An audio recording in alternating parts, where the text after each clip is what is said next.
Creatividad. Perfección. Intuición. Innovación.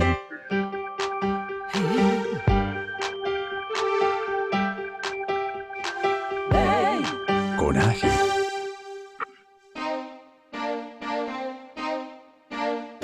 Adrenalina.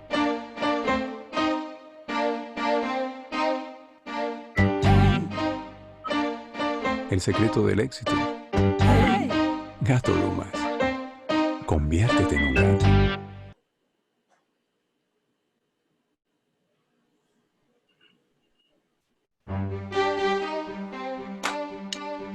Pasión.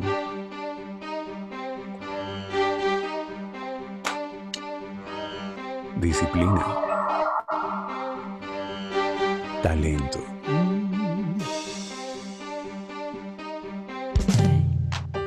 Creatividad. Perfección.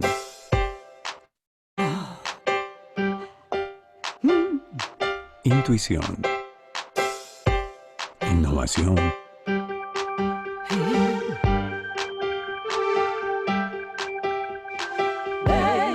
Coraje.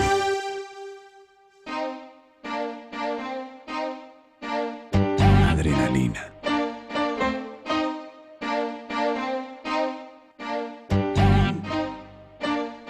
El secreto del éxito.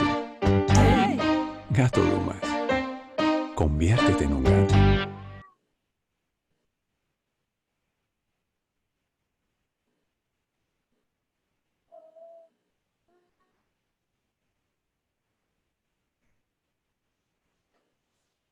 Hola a todos, muy buenos días. Gracias por acompañarnos en este maravilloso espacio que se ha vuelto un encuentro obligado entre toda la comunidad de Gato Dumas para poder compartir experiencias, conocimiento, ideas con las personas que protagonizan y lideran hoy en día el sector gastronómico. Hoy no voy a hacer tanta introducción, solamente recordarles, bueno, que cambiamos de horario porque Juan Manuel el viernes tenía un compromiso muy importante que ahorita nos va a hablar también de él, de cómo le fue en esa gestión que está haciendo por la reapertura de los restaurantes. Entonces, por eso cambiamos hoy el horario.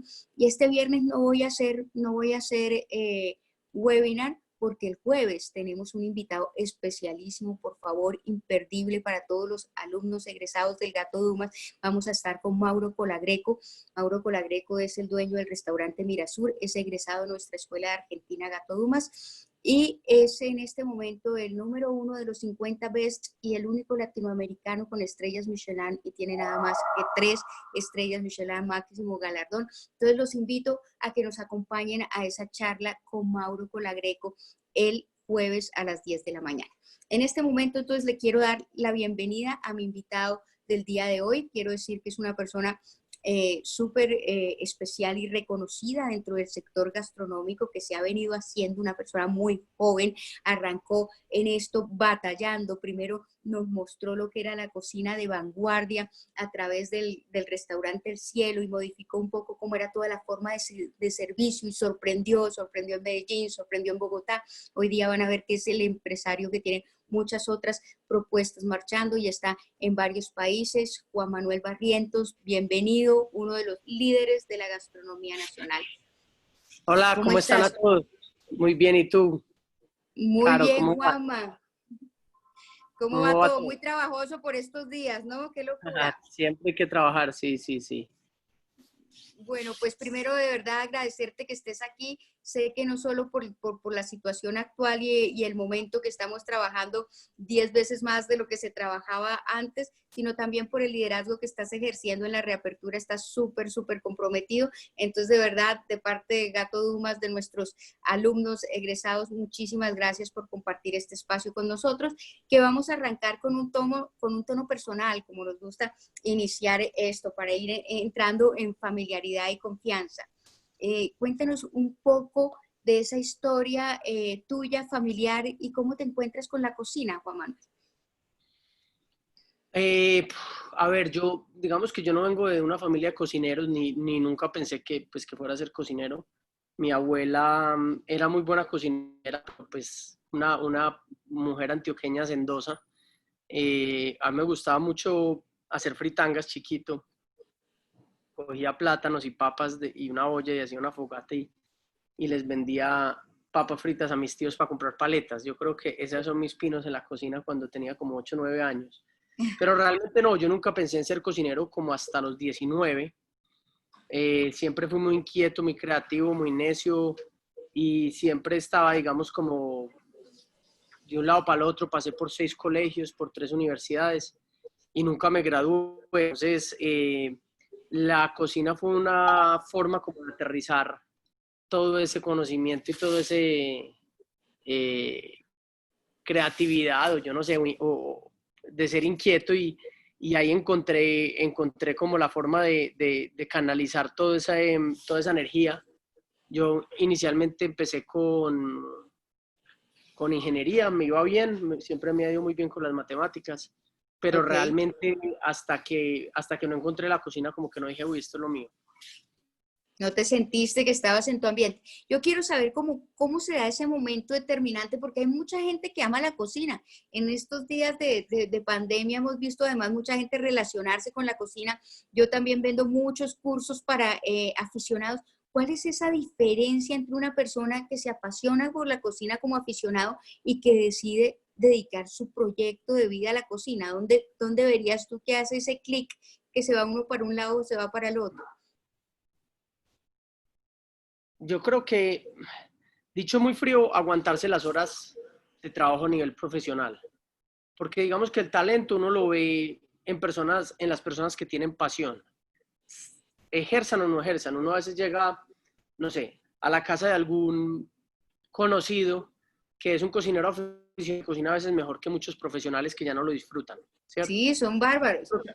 Yo creo que al final del día es disfrutarlo, porque una de las cosas que le pasa mucho a los que se van a volver profesionales, por así decirlo, a vivir del, de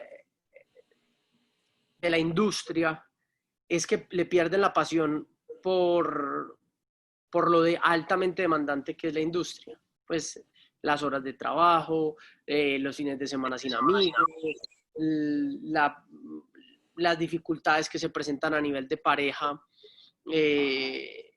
con los cocineros, porque los cocineros y las cocineras, tener pareja es muy complicado. Entonces, digamos que cuando tú te empiezas como a profesionalizar, empiezas a renunciar a muchas cosas de la vida, que si no estás completamente seguro de ellas, se te termina perdiendo la pasión y termina uno encontrando en personas que lo tienen como hobby, que terminan cocinando con más pasión y con más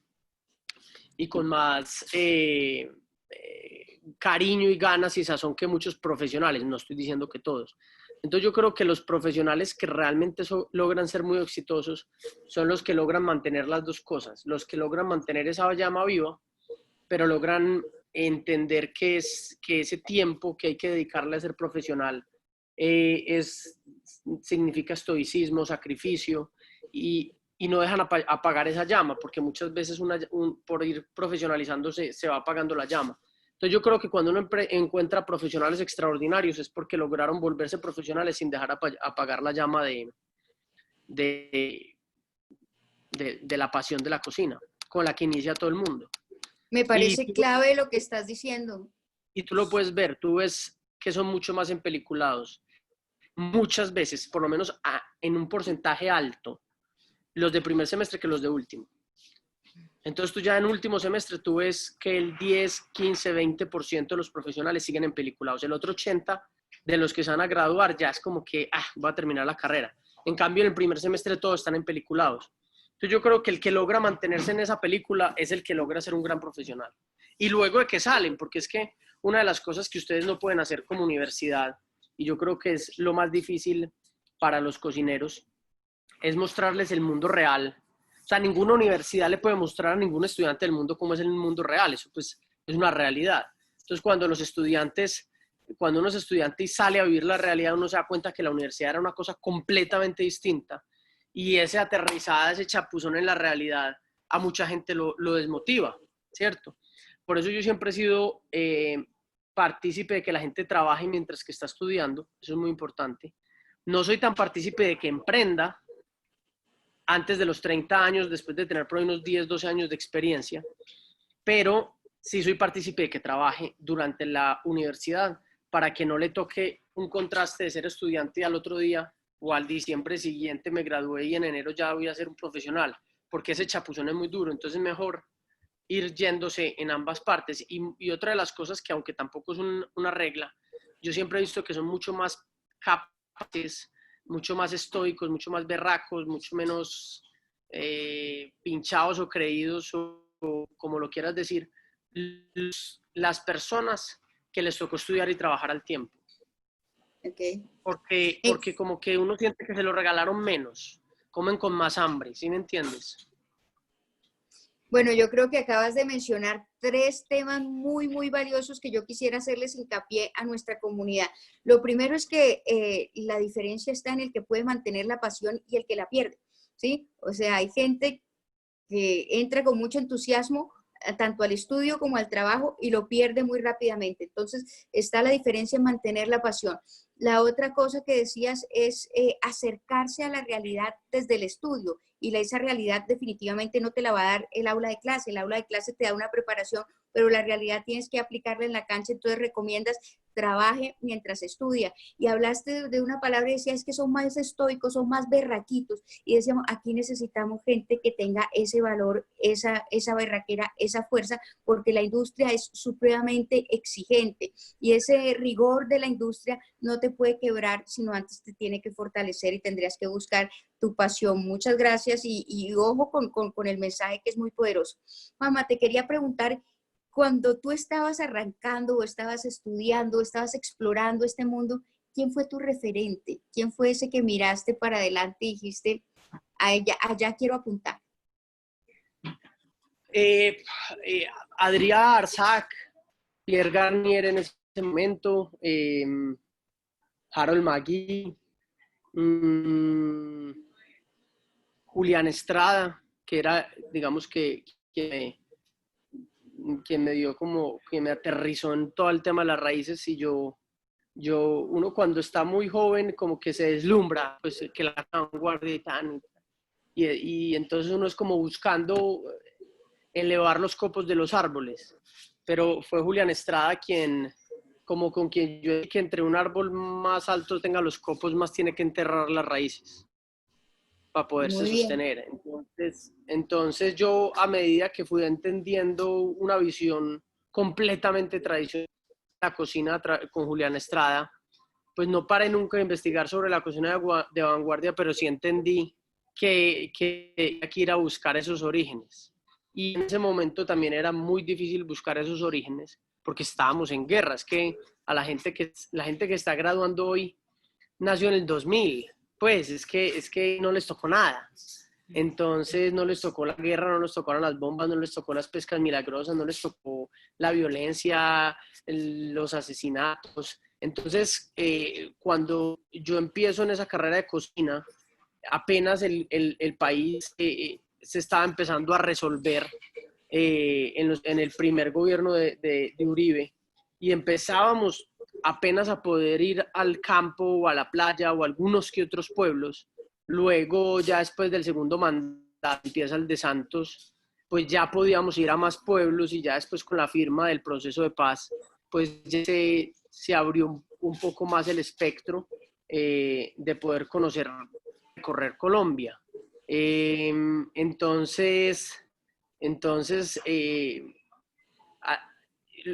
yo me acuerdo que yo al principio, cuando alguien me preguntaba sobre los productos de origen y las cocinas ancestrales de Colombia, por allá en el 2012, 13, 14, yo no sabía qué responder. Es que nosotros, aquí antes en Medellín había una vía que se llama la Vía del Retiro, en donde uno se iba para el aeropuerto. Y uno yendo de Medellín para el aeropuerto había pescas milagrosas, o sea, estoy hablando a 15 minutos de donde yo estoy sentado, o a 15 minutos. Entonces, nosotros, una de las cosas que yo siempre he dicho es que la violencia nos robó el campo y nos robó mucho de nuestras cocinas ancestrales. por ejemplo, ahorita una de las cosas más difíciles de encontrar y de conocer es la cocina indígena, salvo la amazónica.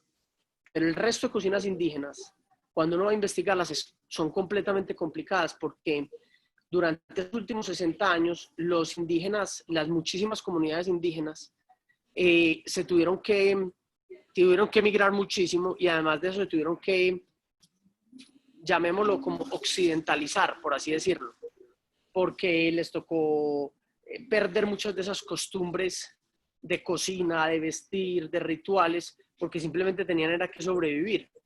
Entonces nosotros tuvimos una gran pérdida de toda esa cultura por la violencia y por eso yo, por ejemplo, empecé, cuando quería investigar sobre culturas indígenas, me fui para el Amazonas, porque era la cultura, pues eran donde más intacto está la occidentalización y uno todavía se mete río arriba o río abajo ya pues ya saliendo pues de Colombia y se encuentra pues todavía unos ancestrales muy intactas, pero tú ya vas a muchas, pues digamos que yo aquí creo que no puedo encontrar en Antioquia ir a hacer una búsqueda de cocina ancestral indígena y no llegar a un pueblo donde haya una casa del indígena media de blue jeans, unos...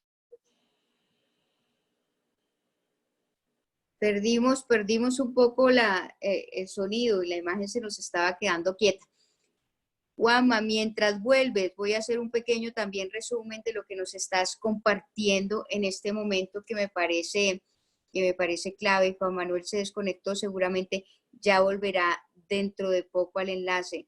Nos estaba marcando una cosa que me llama mucho la atención. Primero, que se inspiró con Julián Estrada. Julián Estrada es un investigador, es un gastrónomo, es una persona que ha dedicado su vida a la investigación y al conocimiento de la cocina colombiana y de la cocina tradicional. Y por un lado tenía ese impacto que era Julián Estrada, y por el otro el movimiento de los grandes chefs que se estaba dando en España en ese momento, donde estaba Adrià, donde estaba Arsac, y donde se estaba revolucionando toda esa cocina de vanguardia. Y luego me parece que listo, Juanma, no te veo todavía, pero estaba haciendo un resumen un poquito de lo que estabas hablando, de tus dos grandes influencias a través de Julián Estrada, que es cocina tradicional, y de esos grandes chefs que estaban generando el movimiento de vanguardia, que eran Arsac y Adrià. Y aparte de eso, de cómo todos los colombianos nos vimos un poco desconectados de lo que eran nuestras raíces porque nos quedamos sin campo en la era de tanta violencia, donde nos separamos un poco de ese campo. ¿Es posible que por esa razón tu primer emprendimiento fue tan vanguardista, más alejado de lo que eran las raíces colombianas y más mirando a lo que era ese entorno que era muy inspirador, sí, también de lo que estaba sucediendo en España con los grandes chefs? Sí, definitivamente. Pues lo primero que pasa es que el tipo de cocina tradicional, si tú no conoces la vanguardia, no tienes forma de innovar sobre esa tradición. Entonces tienes que conocer las dos cosas. Yo la tradición, digamos que tenía la cocina tradicional antioqueña. Como te digo, en un principio era muy difícil investigar, saber, conocer sobre la cocina. Y además uno entre más joven como que más se deslumbra como con lo de afuera, ¿no? Nuevo. Uh-huh. Más que con lo de afuera, con lo nuevo. Realmente cuando veía un rotovaporador, un termonitrógeno, una máquina al vacío, uno decía, eso es la vanguardia. Y yo creo que le puede pasar a todo el mundo. Es decir, si tú eres un médico, por ejemplo, a mí me dicen, ay, ¿qué es que usted hace cocina molecular? Y yo digo, no, yo hago cocina. Un médico hace medicina. La gente tiende como a dividir unas cosas como de manera muy estúpida. Si a ti te si hoy entra un paciente a una cirugía de corazón a ponerle un marcapasos, lo van a abrir con un bisturí que se lo inventaron hace 10.000 años. Y eso es medicina tradicional, porque es que eso está inventado hace 10.000 años, pues como por hacer el salado, el ahumado, una olla de barro. Y abren y le meten un marcapasos que se lo inventaron hace 6 meses y es medicina de vanguardia. Entonces, cuando lo cierran, ¿qué le hicieron? ¿Medicina tradicional o de vanguardia? Nada, le hicieron simplemente medicina. Nadie está pensando que no, que eso es vanguardia, que eso es no, eso simplemente es medicina. Entonces nosotros aquí, ¿qué hacemos? Medicina, a veces utiliza, cocina, así, cosas de acuerdo con cosas tradicionales, a veces amamos una cosa, a veces al vacío, pero a nosotros no nos gusta como esa cosa que se partió, como que si usted de este lado eso me parece como absolutamente ridículo, porque es como desconocer completamente que la cocina ha evolucionado, es que la cocina no tuvo un día en el que cambió completamente, la cocina viene evolucionando, pues un sifón de soda con el que se hacen espumas, eso lo inventaron por allá en 1920, ¿sí me entiendes? Entonces la gente dice, no, que eso es de vanguardia, no, eso pues, que es vanguardia, 100 años, y el retrovaporador hace 20, y el nitrógeno hace 25, y la cocina al vacío hace unos 20, ¿sí me entiendes? Pues desde ya hacia la cocina de restaurantes. Entonces, realmente, uno, ¿para qué se va a poner a mirar líneas? O sea, uno tiene que entender las líneas de tiempo, pero uno no tiene que cortar y decir, todo lo que fue del 80 para acá es vanguardia y todo para atrás no es. No, pues eso es una tontería. Al igual que la cocina tradicional. ¿Qué es tradicional? ¿Lo que fue Sí, hace la 20 años tradicional o lo que también fue ha hace evolucionado. 50?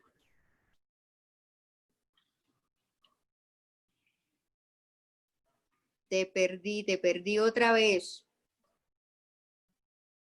Bueno, vamos a recapitular mientras Juan Manuel vuelve y se reconecta. Es el tipo de cosas de este mundo virtual que a veces las conexiones no nos acompañan como quisiéramos.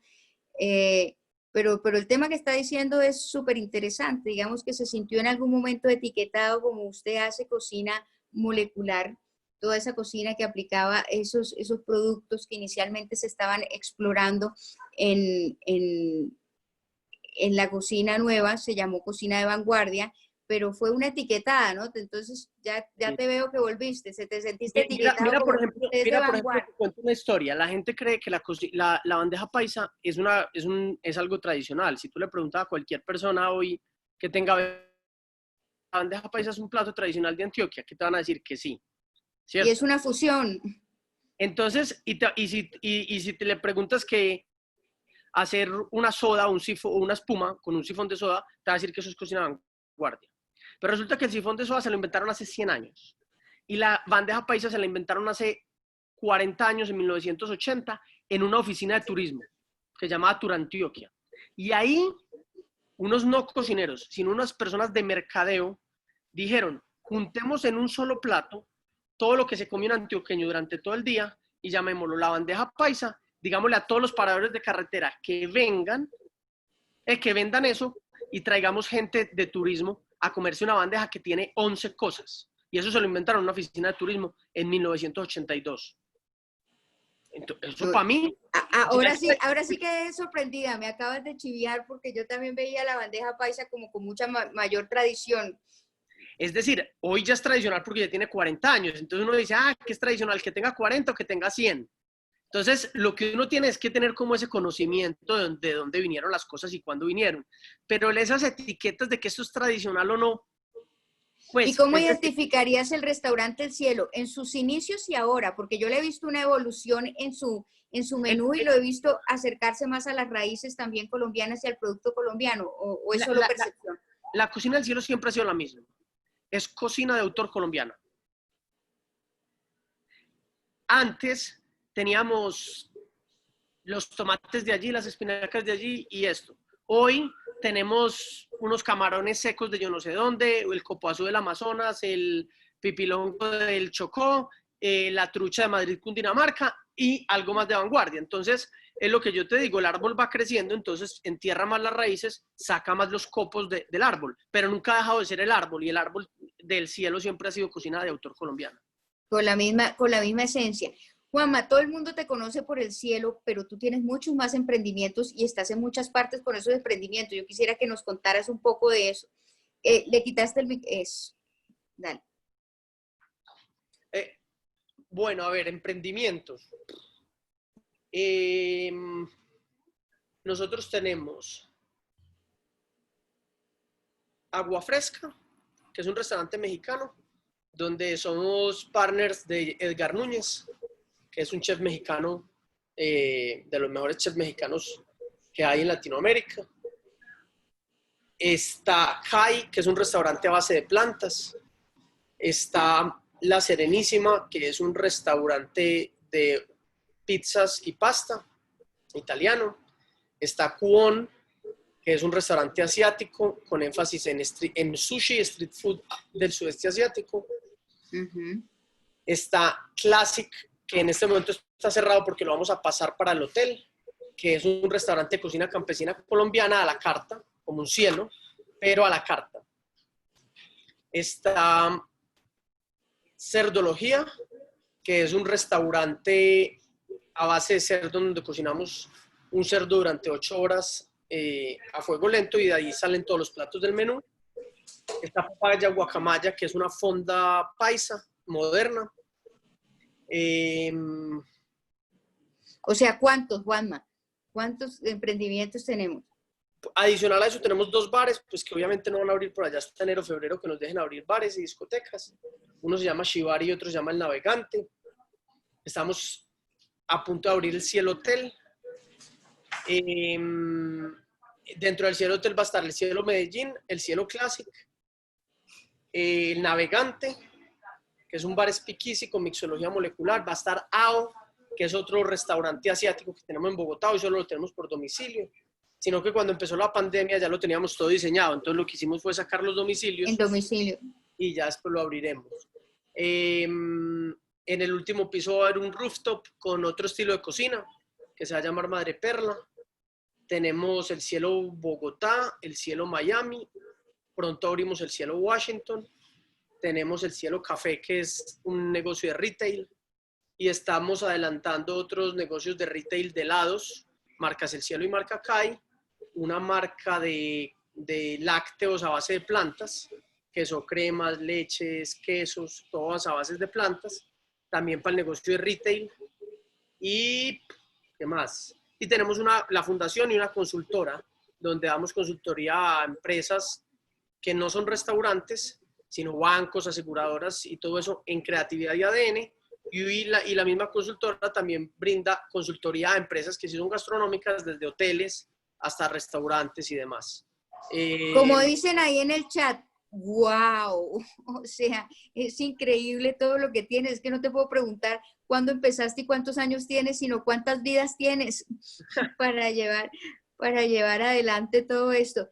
Y me gusta porque además me parece muy optimista. Yo he hablado aquí con montones de personas que, como tú, lideran el sector gastronómico y mucha gente dice, mire, es mucho más difícil esta época para los que tienen muchos más emprendimientos porque son muchos más arriendos, son muchas más cosas para sostener. ¿Cómo estás haciendo para sostener todo en el aire? O sea, es de verdad un desafío, Chapo. Lo primero es la familia. Pues yo trabajo con mi familia. Yo entiendo que no todos los emprendimientos tienen que ser exitosos no todos los emprendimientos para ser exitosos tienen que tener miembros de la familia ahí, pero en el caso mío, la razón de mi éxito es mi familia, porque todos trabajamos unidos. Lo segundo es trabajar mucho. Y aquí hay una cosa muy matemática. Una persona normal en un mes trabaja 200 horas. Sí, bueno, Colombia trabaja un poquito menos. Por ahí 160 horas, 40 a la semana, 48 dependiendo. O sea, unas 40 horas a la semana. Esto es matemático. Si tú trabajas el doble, tú terminaste trabajando la misma. Si tú trabajas 80 horas a la semana, tú en la misma semana hiciste el doble que cualquiera. Entonces, al final del día, tú haces el doble de rápido. Entonces, si tú vas de aquí al aeropuerto y hay 100 kilómetros, una persona se va a demorar en llegar 1 hora y tú vas a llegar en media. Entonces, cuando todos llegan en 1 hora, que todos trabajan las mismas 40 o 48 horas a la semana, pues ya llegan todos a pelear al mismo tiempo lo que les dejaron los que trabajamos. Los que llegaron primero. Lo que queríamos. Entonces, al final del día, esto es trabajar más, punto.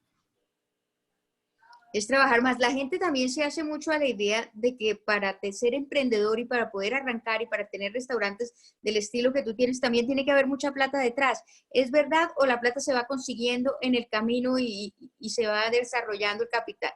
Mira, es muy buena pregunta. Cualquiera de las dos. Es decir, hay personas que tienen oportunidades de tener dinero y una inversión. Yo conozco un par de colegas que son súper exitosos y exitosas, que tienen dinero por detrás de sus familias y hoy tienen unos negocios exitosísimos. En el caso nuestro, nosotros venimos de clase media educada, es decir, mi abuelo le pagó a mi papá la educación y mi papá se graduó de abogado, pero cuando yo nací yo me acuerdo que mi papá y mi mamá tenían un Renault 6, pues no cuando yo nací tenía el Renault 6, pero desde que yo tengo uso de memoria, ellos vivían en un apartamento alquilado y tenían ese Renaultcito y después lo vendieron. Entonces a mí me ha tocado ver que mi papá todo lo que tiene se lo ganó trabajando. Cuando yo tenía 16 años, mi papá digamos que ya tenía más modo, por así decirlo, pero él no quería que yo no hiciera la fila en ese sentido. Entonces cuando yo tenía 16 años, él a mí me quitó la mesada y me puso el doble de la mesada, pero como salario. Entonces él me dijo, si usted quiere ganar el doble, trabaja o nada, pero ya la mesada a la mitad no está, porque la mitad es como trabajar 40 horas a la semana. Usted llega, si yo sigo con la mesada como todos mis amigos hasta que tenga 22 y me gradúe de la universidad, me voy a ir mediocremente como eso. En cambio, yo desde los 16 años tenía casi, pues mucho más dinero que todos mis amigos, porque yo tenía el doble Pero de lo trabajabas. pero yo tenía que salir a las 3 de la tarde del colegio, de todos los colegios que me echaban, que me llamaban, que me suspendían, pero yo salía a trabajar a la oficina, siempre. Y yo arranqué de mensajero, yo me ponía overoles y me iba con los de cotero y de chofer de un camión y cargaba el camión. Y él no me dejaba, así yo ganara, él nunca me dejaba llevar más dinero del presupuesto que llevaban el resto. Entonces, por ejemplo, en ese momento nosotros nos llevábamos como 3.500 pesos y con eso teníamos que pagar un almuerzo ejecutivo y yo comía donde comieran los coteros y yo así empecé. Cuando tenía como 18 años, empecé a vender plásticos. Él vendía plásticos a las fábricas de plásticos, o sea, los importábamos y yo empecé a manejar ese negocio como ya a los 20. Como a los 24 seguía estudiando cocina y seguía vendiendo plásticos y un momento a otro yo cada vez era como más ambientalista y yo dije, puta, si a mí no me gusta lo que está pasando con los plásticos en el mundo, ¿cómo estoy vendiendo plásticos? Y además al mismo tiempo me empezó a gustar la cocina. Me pasó una cosa muy bonita y fue que cuando cumplí 24 años, 23 años, 24 años más o menos, yo ya había abierto el cielo. Entonces yo madrugaba a las 8 de la mañana. ¿A qué edad empezaste como emprendedor? Perdóname, te interrumpo. Yo empecé a escribir el proyecto del cielo a los 21. Okay. Yo me lo soñaba desde que me volví cocinero, que yo dije, voy a estudiar cocina, voy a salir de ingeniería. Yo ya sabía que yo quería un restaurante como el cielo. No sabía que se iba a llamar el cielo, pero yo ya sabía lo que quería. Cuando tenía 23, 24, cuando tenía 23 abrí el cielo y muy cerquita ya después de haberlo abierto, cumplí 24 y en ese momento, por esa época, era la convención de la empresa que yo representaba. Íbamos todos los vendedores de Latinoamérica y del mundo a esa convención a Estados Unidos. Yo era un vendedor súper chiquito porque yo solo manejaba Antioquia del Caribe. Allá había vendedores que manejaban todo Chile o toda Argentina o todo Perú. Colombia estaba dividido como en 5 vendedores. Entonces los vendedores de Colombia nunca nos ganábamos ningún premio porque éramos los que menos vendíamos. Pero a uno le tocaba llenar unas formas, ¿cierto?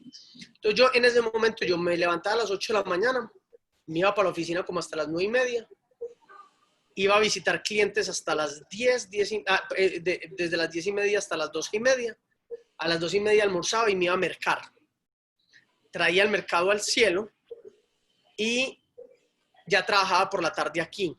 Entonces empezaba a hacer mis amplas, abría mi computador y iba cotizando plásticos, iba haciendo mis amplas. Como a las 4 o 5 de la tarde ya apagaba el computador y ya me ponía a hacer duro mis amplas. Yo me acuerdo que cuando eso no tenía nadie. Venía mi hermana, mi novia, pues una novia que tenía en ese momento y mi mamá. Como a los 15, 20 días yo estaba mamado de lavar. Entonces, la primera empleada que tuvimos fue una orela, una Steward. Steward. Después un par de amigos cocineros de la universidad que no habían conseguido pasantía en ningún lugar, terminaron haciendo la pasantía acá, súper chistoso.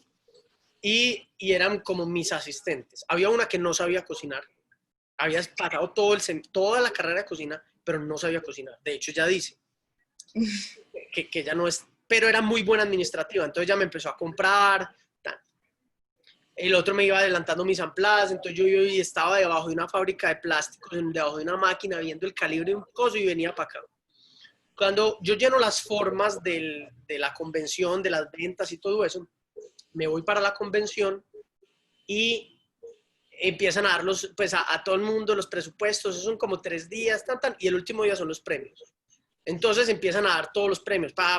Este se la ganó, Cuando el último premio era mejor vendedor del año. Y ya nos íbamos a ir para el cóctel, a tomar un cóctel y ya a rumbear. Y pues en esas convenciones uno pues va a rumbear literal. Pasa bueno. Y cuando dicen el mejor vendedor del año, dicen Juan Manuel Barrientos. Y yo estaba con mi papá al lado y yo no paré de bolas. Y yo cualquier cosa estaba tomando un café con el que me tocó en la mesa al lado. Y entonces dicen Juan Manuel Barrientos. Y yo miro como a la mesa principal de los dueños, que son unos petroleros de Texas. Y entonces me hacen como así, como congratulations. Y yo les dije, entonces yo no me quise como parar.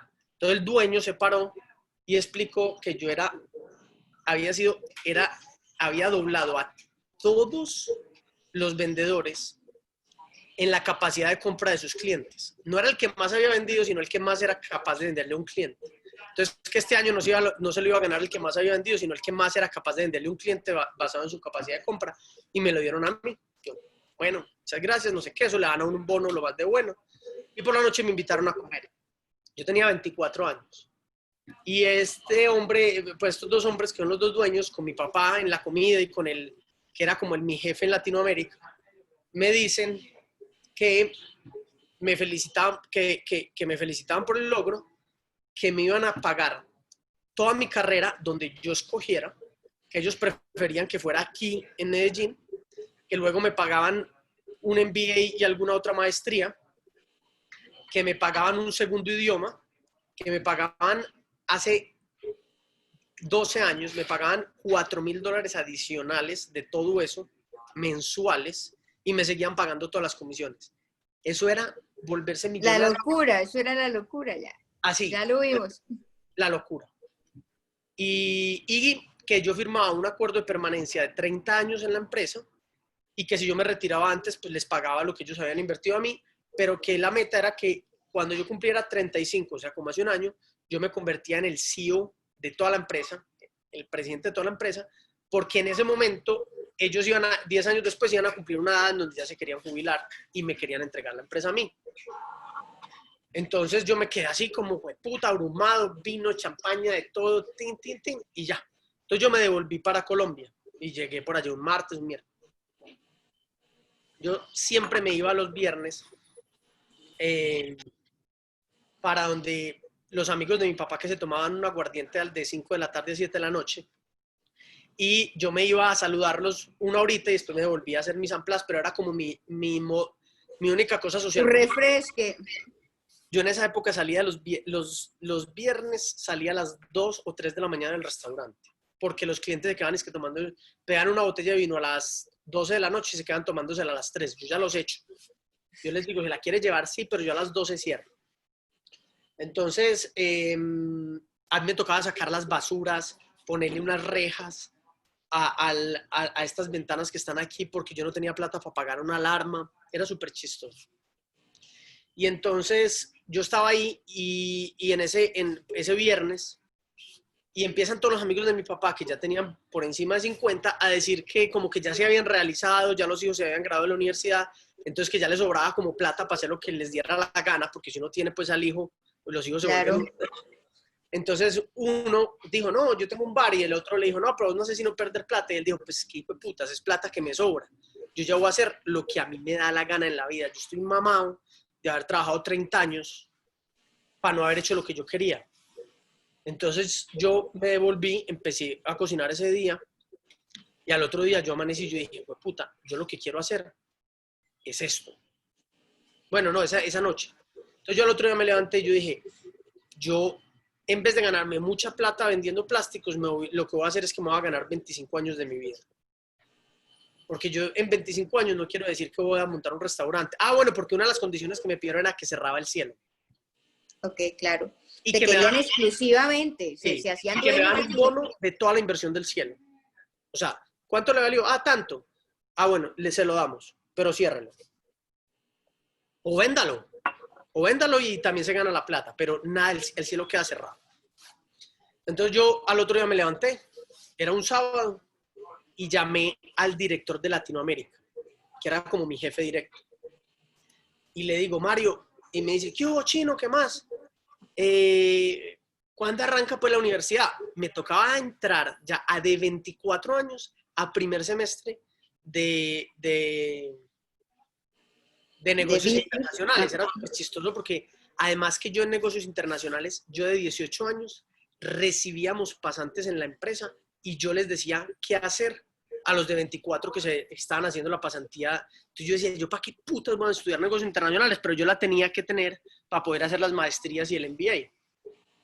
Entonces yo al otro día llamo a este señor y le digo, hermano, ¿no sabes qué? Yo voy a renunciar.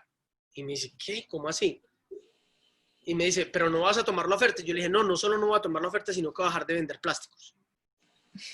Y me dice, ¿cómo así? Y yo le dije, así, yo ya me di cuenta que mi pasión era cocinar y que mi sueño era seguir con el cielo. Entonces les voy a devolver inclusive la representación, se la voy a devolver a mi papá en la empresa y que él la siga manejando. Porque voy a seguir mi pasión, le digo así. Y llega y me dice, ah, berraco Chino tan huevudo, él es súper rolo. Yo debí haber hecho eso cuando era pelado. Mi sueño era ser rockero. Y ahora aquí con esta hijueputa corbata. Hágale, siga sus sueños, pero no diga que yo le dije eso. Ni por el berraco yo le dije, pero hágale con huevas. Y colgó. Y él llama al dueño y le dice, a Juan Manuel va a renunciar. A los 5 minutos me llaman los dueños. Me dicen, ¿cómo que usted va a renunciar? O sea, usted está cometiendo el error de su vida, usted es un huevón. Pues en la mejor forma, porque nos queremos mucho. Pero me decían, hijo de puta, o sea, te estás enloqueciendo. O sea, es que yo en ese momento creo que había meses que ganaba más inclusive que mi papá. Pero como todo era los dos, pues entonces todo era para la bolsa y mi papá era el que manejaba la plata. Pero yo con ese negocio iba volando, ibas volando. En algunos meses iba a ganar más que mi papá. Entonces mi papá me dijo, ¿estás seguro? Y yo le dije, sí, eso es lo que yo amo. Y me dijo, ah, no, yo te apoyo. En el peor de los casos, en 2 años estás otra vez aquí vendiendo, pues no tengo problema. Pero vas a pasar trabajo. Vas a pasar trabajo. Y yo le dije, sí, yo sé. Entonces renuncié, devolví la representación, seguí trabajando, seguí entregándole a los clientes, y me dediqué a la cocina y me quedé 2 años sin salario. Y mi papá lo único que me decía era, vea, si usted va a aguantar hambre, yo no lo dejo aguantar hambre. Pero de ahí para adelante es su decisión. O sea, si usted no tiene plata para una camiseta, si usted no tiene plata para salir. Su problema, porque no asuma su decisión. No es que no cuente conmigo, pero yo sí quiero que usted sufra la decisión que tomó. Entonces yo ahí arranqué, pero él me apoyaba, él me manejaba la contabilidad, todo. Pero te lo juro que yo no tenía ni 10,000 pesos en el bolsillo. Yo me iba a Medellín, Bogotá. Mi mamá me compraba un tiquete a cuotas con la tarjeta del cielo. Yo no me iba con plata. A mí me recogía un taxi aquí que el taxista se venía, le pagaban el taxi, me subía al aeropuerto, yo pedí otro taxi en el aeropuerto de Bogotá, me bajaba en Bogotá y la administradora pagaba. Y te lo juro que yo no tenía ese momento en el bolsillo. Cero. Tuve 2 años. Quiero hacer una reflexión sobre dos cosas y preguntar, porque en Medellín, por lo general, siempre se ha dicho del espíritu emprendedor de los paisas. Tú mencionaste una cosa clave y es que a ti desde niño tu papá te puso a trabajar por la mesada. Dijo, le doy el doble, pero usted me trabaja la mesada. Ahora mencionaste otra cosa también. Tomaste una decisión de riesgo de yo sigo mi pasión, suelto este puesto donde me puedo ganar mucha plata, y otra vez apareció el papá ahí que te dijo, bueno, asúmalo. Y si usted entonces va a tener que arrancar desde cero, asuma que arranca desde cero. Ese tipo de educación de la familia, que lo pone a uno a frentear las cosas, ¿crees que hace la diferencia en el espíritu emprendedor? Total, porque es que si a uno no lo pone, es que hay un dicho que dice, uno a los hijos no les puede dar lo que uno no le dieron. Uno a los hijos les tiene que enseñar lo que uno no les enseñaron. Porque si uno les da lo que uno les dieron, uno los daña. Por eso es que las segundas y terceras generaciones de muchas grandes fortunas se las comían. Porque, ay, no, crecen con demasiada comodidad. Claro, yo le voy a dar el carro porque a mí nunca me dieron carro. No. Mi papá es, yo le voy a enseñar lo que a mí no me enseñaron. ¿Sí me hago entender? Y maravilloso, porque eso marca tu espíritu. Exacto. Mira, en este momento del coronavirus, que ha sido una cosa tan impactante, tan dolorosamente impactante para el sector gastronómico, que hemos visto caer grandes marcas. No es que se caiga el chiquito que abrió ayer, es que se caen marcas que llevan 20 años en el mercado, que todos reconocemos como íconos, que nos duele profundamente. ¿Cuál ha sido tu secreto, tu clave del éxito para que todas esas bolitas que tienes en el aire que nos contabas ahora sigan marchando? Mira, nosotros ya nos habíamos quebrado como 3 veces. Y quebrarse es como una maestría. O sea, eso es la especialización más Póngame esa frase, por favor, ahí en el chat, que no la quiero olvidar nunca. Quebrarse es como una maestría. Entonces yo ya había perdido mi carro, mi apartamento, mi moto. O sea, después de no tener nada, a los 2 años empecé a construir, pedí un crédito hipotecario, luego me pude comprar volver a comprar un carro, luego me compré una moto, luego empecé a abonar para el apartamento, me pasé para otro, pero seguía con la deuda, luego me quebré, me tocó entregar el apartamento, venderlo, vender el carro, vender todo, volverme a quedar sin nada, que fue esa segunda historia de la de Bogotá, que no tenía plata. Esa fue la segunda quebrada. La primera quebrada, la segunda vez que no tenía plata. Después nos volvimos a quedar muy mal de plata porque cuando abrimos el Cielo Miami, nosotros hicimos toda la proyección del Cielo Miami con dólar de 1.800 pesos cubriéndonos 200 pesos. Y el dólar se disparó ese dólar. Entonces eso nos llevó casi que a la quiebra. Pero seguíamos trabajando, seguíamos vendiendo. Era súper chistoso. Yo me acuerdo que cuando yo entré la primera vez a los 50 Best, yo no tenía plata para pagar un hotel en Lima. Y un amigo me tuvo que recibir en la casa de él. Y yo no tenía ni siquiera plata para el hotel. Y a mí me tocó, desde que, eso es como en septiembre, a uno le anuncian en junio. Y yo en junio, a mí me tocó empezar a recoger y ahorrar plata para comprar el tiquete para poder ir a Lima, y no tenía ni siquiera plata para tener dónde quedarme. Entonces, cuando uno ha pasado por esas, como que uno ya sabe que es ponerse en modo supervivencia A, B, C, pues en qué estado de emergencia estar. Entonces, cuando yo empecé a ver lo de la crisis y yo vi que en China ya habían cerrado, yo le hice mucho seguimiento a la crisis. Yo tuve la oportunidad de estar en Italia justo cuando llegó el virus allá. Luego estaba en otra parte de Italia donde no estaba y me fui y explotó el brote. Luego fui a México y después me volví y explotó el brote. Como que me venía ahí como medio persiguiendo. Detrás de ti venía el virus. Yo esquivándome. Entonces yo ya, cuando yo llego de México, a finales de febrero, yo hice una reunión y todo el mundo me dijo, pero ¿para qué una reunión tan grande? Yo les dije, ese virus se viene y nosotros vamos a entrar en cuarentena. Porque ese virus nadie se está dando cuenta y ya se empezó a comer ciudades de Estados Unidos. Como Estados Unidos es tan grande, la gente cree que en la Florida pasa una cosa y que en Washington State pasa otra. Pero yo ya había visto cómo en Washington State... ¿Cómo venía la ola? Y empezó a haber un caso en Chile, uno en México, no hay que, y yo dije, esto se nos vino. Entonces yo, 15 días antes, dije, si nosotros nos vamos a poner en modo cuarentena y nos va a tocar pasarnos a domicilios, estoquéense de material para domicilios. Y todo el mundo me decía, pero nosotros no hacemos domicilios. Y yo, pues, hágase de cuenta que vamos a empacar todo en domicilios. Esas papitas, esos yo no sé qué, manden los logos de todo.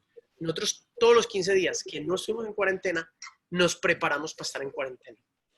Ok. Que no, Tuviste una visión anticipada. El virus sí dio unas alertas, hubo personas que las pudieron leer como tú y de pronto la mayoría de personas no las leímos porque pensamos que no iba a llegar o que nos iba a volver un tema de la dimensión que se convirtió. de la dimensión. ¿Qué no dimensionamos nosotros? Que la cuarentena iba a ser tan larga, porque en China estuvo 60 días y después empezaron a reabrir. Entonces nosotros en un principio no despedimos personas. Los mandamos a vacaciones, pero las vacaciones hay que pagarlas, a la gente se le olvida eso. Sí, claro.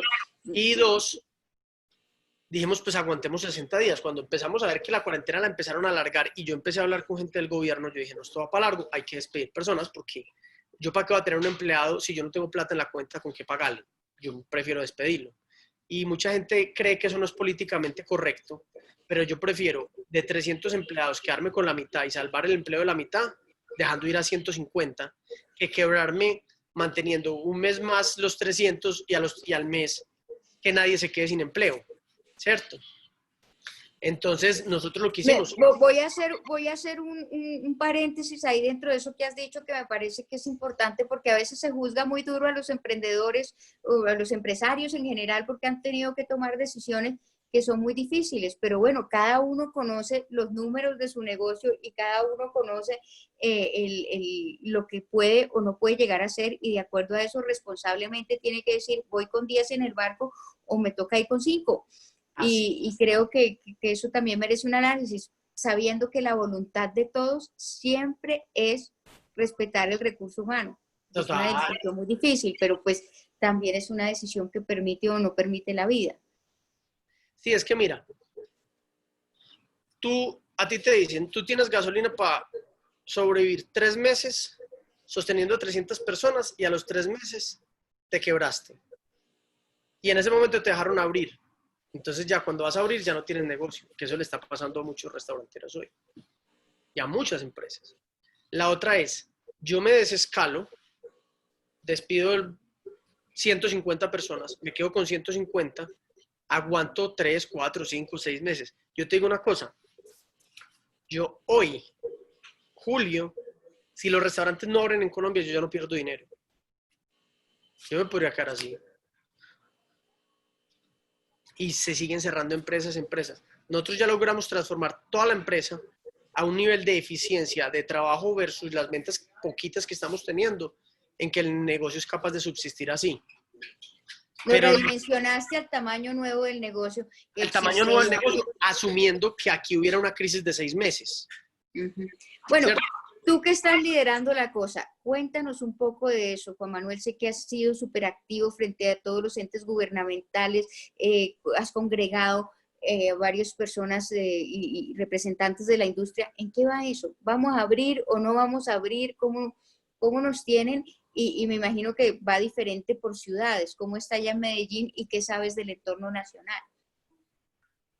A ver, todo lo que te diga es especulación, todo lo que te diga es una interpretación personal mía y no es nada de lo que posiblemente pase, pero es una interpretación mía, según lo que yo he escuchado. En el caso Medellín, las próximas 6 semanas van a ser las más duras. O sea, a nosotros se nos viene la ola del pico, ¿cierto? Ok. ¿Por qué se nos viene? Porque nosotros la dilatamos, pero sí o sí los virus tienen que tener ola, tienes que tener pico para volverlo a caer. Una de las cosas que se aprendió del virus es que sube muy lento, sube muy rápido y cae muy rápido. O sea, esta primera subida es controlable, que es la que el Medellín logró aplanar la curva. La segunda subida es unos brotes, se suben y luego cae muy rápido. Eso ya es una cosa metida en algoritmos con inteligencia artificial, etc. Entonces nosotros, ¿qué pasó en Medellín? La gente cree, o sea, la razón por la que el gobierno nacional y los gobiernos locales hicieron una cuarentena no era para evitar el virus, era para comprar tiempo para construir UCIs. De acuerdo. Cuando nosotros empezamos la pandemia, Medellín tenía, aquí tengo las cifras exactas. Medellín tenía, aquí está, 332 camas de UCI. ¿Cuánto tiene ahora? Hoy tiene 508. En menos de un mes tiene 1000. Es la única ciudad de Latinoamérica que va a triplicar sus camas de UCI. Entonces, a nosotros nos da un rango. Hoy hay 1000. Hoy hay 3000. Hoy hay 1700 casos activos en la ciudad de Medellín, no en el área metropolitana, solo en la ciudad de Medellín. Póngale que hay unos 2500 activos. Hoy Medellín, pero lo que pasa es que Medellín tiene que tener otra cosa. Poniéndome en los zapatos del alcalde, es que Medellín atiende el 97% de los casos de Antioquia. Si tú estás en Río Negro y necesitas una UCI, te tienes que venir para Medellín. Te tienes que ir a Medellín, claro. Entonces Medellín tiene que hacer las cifras como en Antioquia. Entonces en Antioquia hay como 4000 casos activos. Basado en lo que en las UCIs que vamos a tener, hoy solo tenemos 19% de las UCIs ocupadas por COVID. Nosotros podemos, para donde vamos, podemos llegar como a 70.000 casos en Antioquia para tener como el 100% de las UCIs ocupadas en proporción a la gente que necesita UCI y de las contagiadas. Entonces, más o menos cuando haya 50.000 en Medellín, nos toca volver a hacer unas cuarentenas o a cerrar sectores de la economía. Entonces, lo que le está apostando el alcalde es a pasar por la mitad de la curva. Lo que pasa es un poquito difícil de entender, pero a pasar sin que se tenga que cerrar la economía. O sea, subir al pico, pero que siempre la necesidad de camas de UCI y las camas sueltas, la economía pase por la mitad y vuelve y caiga al pico. Pero definitivamente en las próximas 6 semanas se nos viene el pico. Bogotá puede que en 3 semanas ya el pico se le empiece a caer porque ya tuvo ese pico, ¿cierto? Entonces, definitivamente julio y mediados de agosto son los momentos más difíciles del virus en Colombia. Pero entiendo también que si no lo dejan subir tampoco va a bajar nunca. Entonces, digamos que es parte de la estrategia que sí tenga que subir para que luego pueda bajar. Exacto. Entonces, volviendo, digamos, al tema de reapertura de los restaurantes, ¿lo ves como una posibilidad viable en un torno de 15 días o crees que la espera va a ser más larga? No, la espera va a ser muchísimo más larga. De hecho, yo te cuento una cosa. Como nosotros fuimos de los que escribimos el protocolo con el que se va a abrir casi que todo el país, y nosotros estábamos muy bien documentados y nos juntamos con FENALCO, con el tour de todo. Cuando nosotros presentamos el protocolo, a nosotros nos autorizaron 4 restaurantes de 8 que iban a abrir. Yo tenía 4. Y a mí no me pareció responsable ni ético que 14.000 restaurantes cerrados, solo 8 abren y 4 son míos. 4 son tuyos, sí. Entonces, cuando a mí me pasaron la autorización, yo le dije al alcalde, a la gente del alcalde, que yo iba a quitar 3 nombres de la lista, que yo solo iba a abrir 1, para darle la oportunidad a otros 3 empresarios que no fueran, pues, de a 1. Entonces, sí, para distribuir el beneficio. Entonces se distribuye el beneficio. Entonces no nos dieron recursos. Entonces dilatamos ahí un poquito. Ahí creo que hay un micrófono abierto. María, ayúdanos por favor a cerrar el micrófono que esté abierto. Listo. Dale, Juan. Entonces yo retiré ese nombre y logramos persuadir al alcalde que abriera 12, no 8. Entonces eso abrió un espectro más grande y lo que hicimos fue también atomizar por toda la ciudad, que no fueran solo como los de la zona rosa turística, porque además en este momento no hay turística.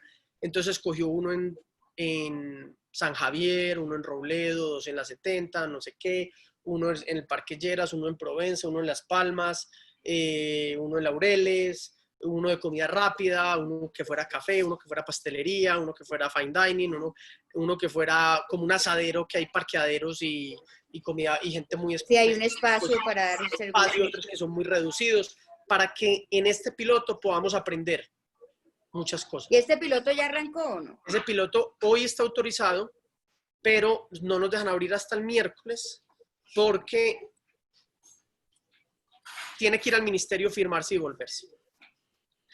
Entonces, digamos que el miércoles, yo por la noche creo que abro y ya empiezo a abrir el jueves todo el día, pero abro el miércoles definitivamente.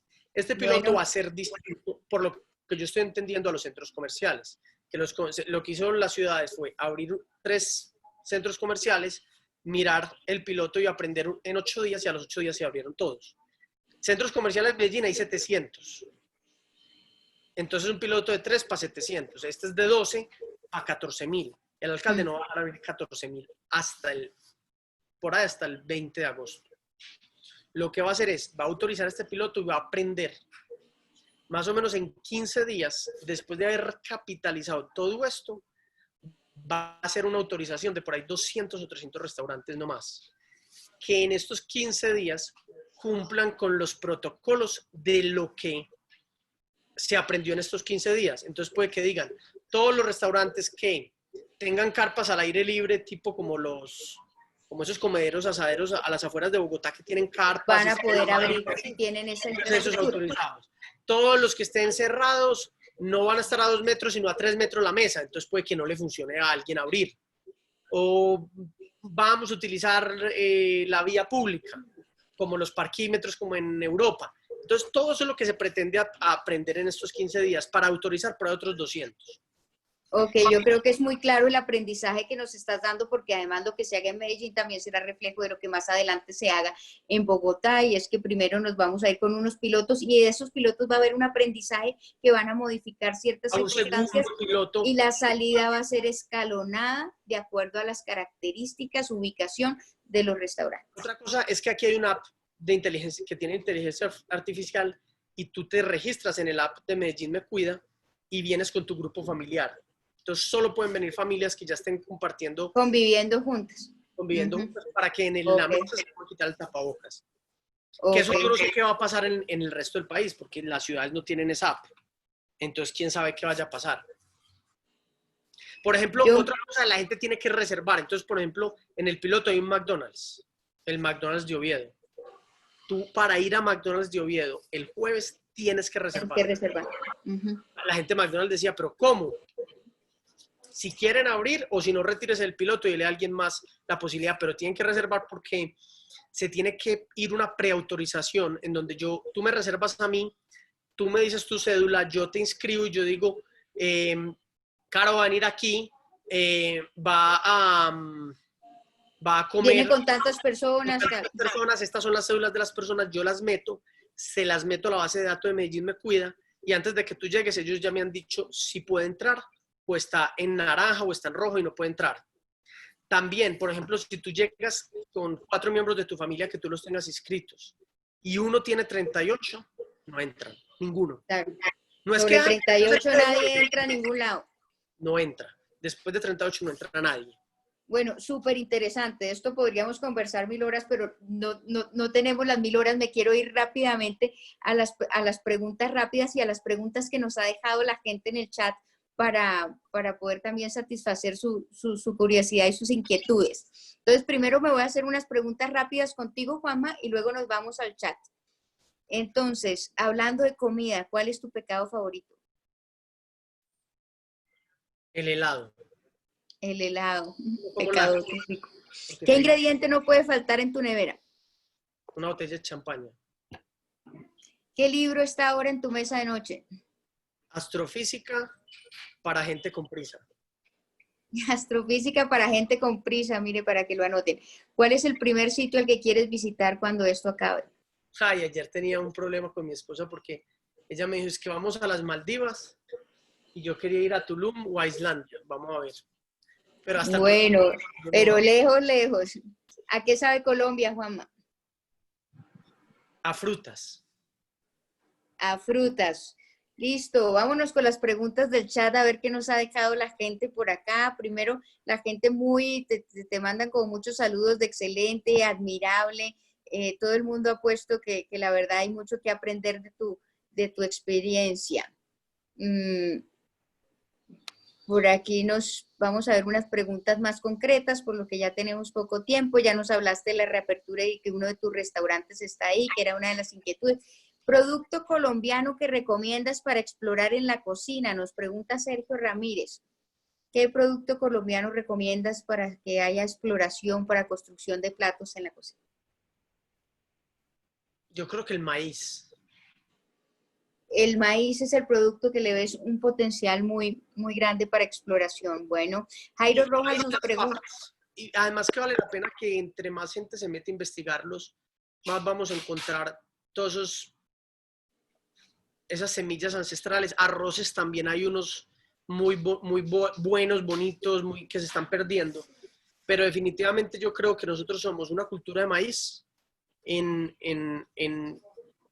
los valles interandinos y en los bajos, pues en las tierras bajas, y somos una cultura de papa en las tierras altas de los Andes. Okay. Entonces yo Maíz creo y papa.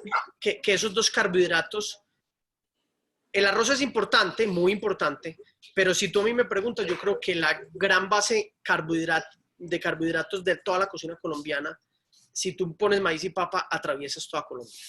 Entonces yo me iría por ahí. Excelente. Ojo entonces, maíz en los valles y en las tierras altas, papa. Dice Jairo Rojas, ¿qué recomiendas para los cocineros que emprenden en este momento con su restaurante? Que bajen demasiado los costos, que trabajen demasiado ellos mismos, o sea, así les toque hacer el doble de trabajo, como yo explicaba, que no les dé miedo despedir gente.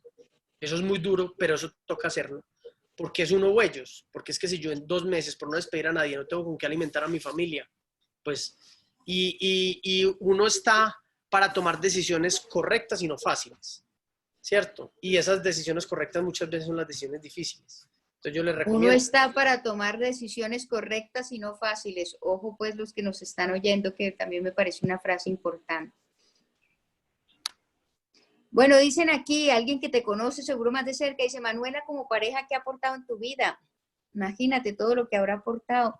Me aportó mi estrellita que es azul, la cocina a base de plantas. Yo hoy me alimento por ahí el 90% a base de plantas. Mis pecados son los lácteos y los pescados. Nada, y el amor de familia, pues construimos una familia. Para mí ella es uno de los pilares de la familia, es una nota. Por supuesto, qué bien, qué bonito. Entonces la alimentación en plantas en cuanto a lo gastronómico, miren, interesante. ¿Cuál es el mayor error de los emprendedores, dicen, desde tu experiencia? ¿Está bien o no? Perfecto. Aquí se toma cada 3 horas. Sí, claro. ¿Cuál es el mayor error de los emprendedores? Preguntan. En términos... Según tu experiencia. Son 2 respuestas. Si yo les respondo a 100 emprendedores que están al frente mío, les digo que emprender antes de los 30 años. Porque el 98% va a fracasar. Entonces, si yo le hablo a una masa, les digo, viejos, 98 ustedes van a fracasar por estadística. Si le hablo a un emprendedor, también le diría que emprender sin experiencia. El peor error, además que te voy a decir una cosa, el peor error del emprendimiento es que el sueño sea emprender. Y te voy a explicar esto. A ver, buenísimo. Le vendieron la idea de que emprender era algo, un fin, y ese fin se les convierte en un sueño, y eso es mentira. El emprendimiento es un medio para uno lograr un sueño y una pasión. Si yo soy un cocinero y yo amo cocinar, y a mí me venden la trampa del emprendimiento, en que emprender es la única forma de yo realizar ese sueño y se me convierte el emprendimiento en el sueño y no cocinar. Cuando yo emprendo y tengo 25 años y nunca he sido jefe o llevo 3 años siendo jefe, pero eso no es ni 5 de experiencia, yo voy y emprendo y termino hablando con contadores, hablando de mercadeo, yendo a mercar, haciendo contabilidad, grabando facturas, atendiendo a los clientes, diciéndole a un mesero cómo atender, tratando de salir a ver si cobro la cuenta. Y lo último que hago es cocinar. Entonces, viejo, ¿usted estudió cocina? ¿Para ser el administrador de un restaurante o para cocinar? Y el ejemplo es igual a un diseñador gráfico. Si un diseñador gráfico ama ser diseñador gráfico, ¿para qué va a montar una empresa de diseño gráfico? Más bien se asocia con un administrador, si es que acaso de pronto va a emprender, pero emprender antes de los 30 para mí es tener demasiada poquita experiencia para afrontar un sinnúmero de cosas. ¿A mí por qué me fue bien? Porque es que yo me asocié con 2 personas que tenían 40 años de experiencia y ellos eran los que me decían qué hacer y yo me dediqué a cocinar. Entonces, técnicamente así la gente crea que yo emprendí a mis 24 años cuando nosotros nos sentábamos. Mi papá era el jefe, mi mamá era la directora de recursos humanos y yo terminaba siendo un empleado todos los días. ¿Sí me hago entender? Entonces... Clarísimo, clarísimo, y una gran lección detrás de eso lo que estás diciendo. No hay que emprender prematuramente, ni hay que entender el emprendimiento como un mandato. Es que se puso de moda y hoy en día y todo el mundo siente que el que no emprende es un fracasado, y no, lo importante es uno cumplir su pasión o su vocación desde el emprendimiento o desde ser empleado o desde muchas otras posibilidades que Mira, existen. yo te pongo un ejemplo. Obama, Claudia López, Duque, Cristiano Ronaldo, Hamilton, James. Ninguno es emprendedor. Todos hacen lo que aman y todos son empleados.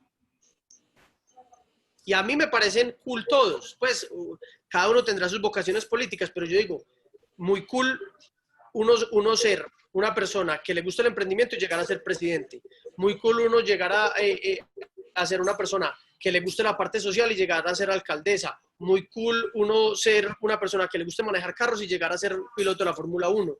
Muy cool uno jugar fútbol y llegar a ser el 10 del Real Madrid. Entonces, al final del día, lo cool es hacer lo que uno ama y no emprender. Emprender es una huevonada que simplemente es un medio. La diferencia entre uno hacer lo que ama... Que puede estar la pasión de algunas personas y no la de otras. Es el ADN de algunos y no de otros. Y no es como el camino obligatorio, que ahorita se está vendiendo mucho así, con esa forma tan aspiracional. Tim Cook. Chicos, alguien en la puerta. Tim Cook. Se gana $300 millones al año. Con bonos 400. Es el presidente de Apple. Y es un empleado. Entonces, sí. ¿Cuál es la huevonada de que ser emprendedor es cool? No, más cool ser empleado, coger experiencia, ganar plata, crecer. Si yo a los 40 ya quiero hacer algo que nadie me puede dar empleo, arriesgo, hijo de puta, lo que tengo. Pero si yo puedo desempeñar todas mis pasiones en un empleo que me permite desarrollarme profesionalmente, crecer como persona, expresarme en mi creatividad, el mejor negocio es emplearse. Si no, pregúntale a James o a Cristiano Ronaldo.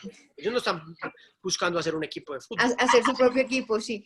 Juanma, espectacular todas las lecciones que se han venido sacando. Yo siempre le digo a la gente, pues cada uno se lleva sus propias reflexiones de estas charlas, pero la verdad que está abundante en mensajes y en cosas. Para finalizar, aquí hay muchas personas que están estudiando gastronomía, puede que haya algunos interesados en estudiar, puede que haya algunos que ya han egresado. Tú trabajas con mucha gente joven, tú siempre le das la oportunidad a los que arrancan. Contigo está nuestro gran Juan David Aristizábal, egresado nuestro, que lo amamos profundamente, que es una persona de mucha pasión. ¿Qué les dirías a estos muchachos que están estudiando y que están apostándole a la gastronomía hoy en día, que se encuentran abatidos de ver el sector también pasando por una crisis?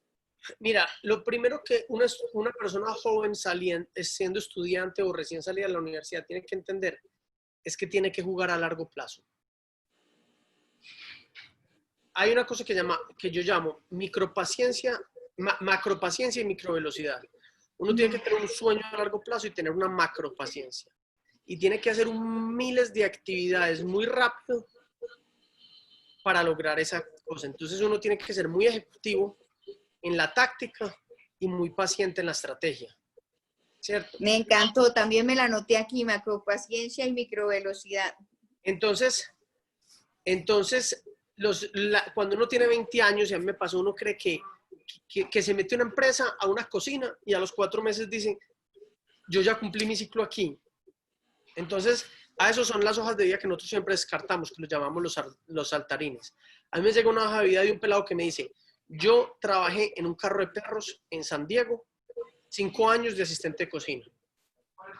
Y me llega uno que pasó 3 meses en el Bulli, 4 meses en Arsac, 5 meses en Mauro Colagreco. Y esta hoja de vida la rompo y contrato el del carro de perros. Porque este es un saltarín. Este man es un man que apuesta a largo plazo. Y a mí los saltarines no me gustan. Y a ningún empleador le gustan los saltarines. Una persona que no haya estado más de 1 año, 2 años, esté buscando empleo, no pasantía. Una cosa es la pasantía y otra cosa es el empleo. Que esté buscando empleo en el cielo y en los últimos 2 empleos no haya pasado 1 año y medio, 2 años en uno de esos 2 empleos, y no tengo un buen argumento para no haber pasado otro año en el segundo empleo, porque diga, no sé, una mujer y dice, no, quedé en embarazo, o no, es que yo estudiaba y trabajaba y me tocó irme del país a hacer un MBA o cualquier cosa. Pero si no tiene un buen argumento para que esos 2 empleos sustenten más de 2, 3 años, para que supere 1 año y medio en cada uno de sus trabajos, nosotros no lo empleamos. Eso es lo primero que nosotros miramos. Y así ni siquiera leemos la hoja de vida.